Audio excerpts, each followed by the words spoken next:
भारत को आज़ाद हुए 75 साल पूरे हो गए हैं। इन 75 सालों में भारत ने कई दौर देखे हैं। तमाम उतार चढ़ाव देखने के बाद हमने कभी बड़ी बड़ी उपलब्धियां हासिल की तो कभी टेंशन देने वाले आंकड़े देखे। ऐसे में बहुत से लोग ये भी जानना चाहते होंगे कि आखिर इन 75 सालों में हमने क्या पाया और क्या खोया, यानी आज़ादी मिलने के बाद इन 75 सालों में हम कहां से कहां पहुंच गए। आइए देखते हैं इसकी एक झलक।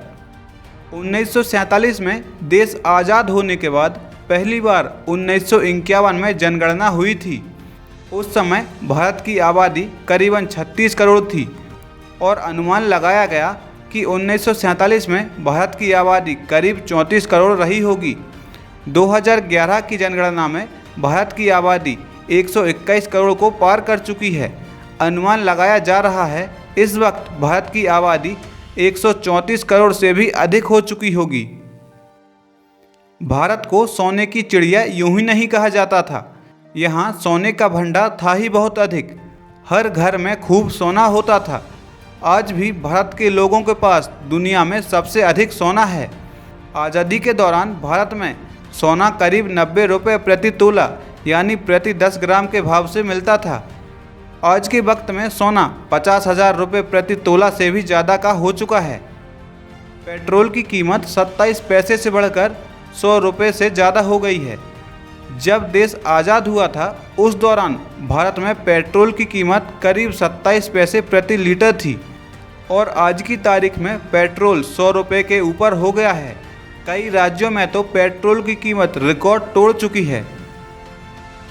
बात करें भारतीय शेयर मार्केट की तो BSE पर सेंसेक्स की शुरुआत 1 जनवरी 1986 को हुई थी।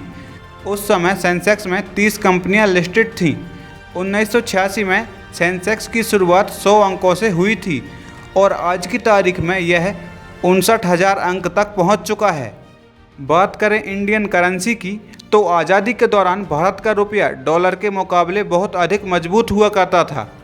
उस वक्त भारत के 4 रुपये अमेरिका के 1 डॉलर के बराबर थे। रुपये में पिछले सालों में इतनी गिरावट आई है कि आज की तारीख में 1 डॉलर भारत के करीब 80 रुपये के बराबर हो गया है। और व्यक्तियों की कमाई की बात करें तो 1950 और 51 के दौरान प्रति व्यक्ति सालाना आय करीब 274 रुपये हुआ करती थी, जो पिछले लगभग 7 दशकों में प्रति व्यक्ति आय सैकड़ों गुना बढ़कर 1.50 लाख रुपये सालाना से अधिक हो गई है।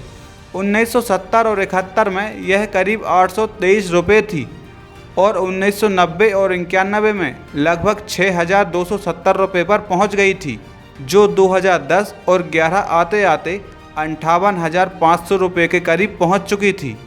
हालांकि इन दिनों महंगाई जिस स्तर पर है उसकी तुलना में पिछले 7 दशकों में बढ़ी हुई कमाई बेहद कम है। और बात करें गरीबी की, 27 करोड़ लोग अभी भी गरीब। जब देश आज़ाद हुआ उस वक्त करीब 25 करोड़ लोग गरीबी रेखा से नीचे थे। यह संख्या उस वक्त की आबादी की करीब 80% थी। एक रिपोर्ट के मुताबिक 1956-1957 के दौरान 21.5 करोड़ लोग गरीब थे। 2011 और 12 के आंकड़े बताते हैं इस दौरान गरीबी रेखा से नीचे ज़िंदगी बिताने वालों की संख्या 26.9 करोड़ हो गई थी, यानी करीब 22% आबादी गरीबी रेखा से नीचे थी।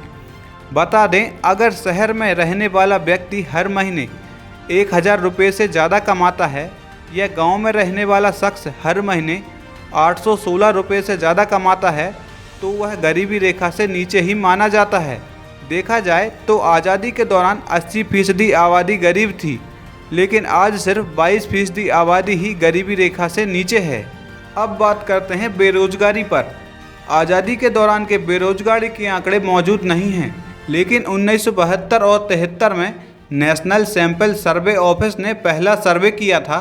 उस वक्त बेरोजगारी दर 8.33% थी। आखिरी बार इसके आंकड़े 2020-21 में आए हैं, जिसके अनुसार यह दर 4.2% है। अब आता है GDP का मुद्दा। सकल घरेलू उत्पाद यानी GDP से किसी भी देश की आर्थिक स्थिति का पता चल सकता है। कहा जाता है जब अंग्रेज भारत आए थे तो GDP करीब 22% थी, लेकिन जब तक वापस गए तब तक यह दर महज 3% बची। 1950-51 में भारत की जीडीपी 2.93 लाख करोड़ रुपए थी, जो आज की तारीख में 50 गुना से भी अधिक बढ़कर 147 लाख करोड़ रुपए तक पहुंच चुकी है।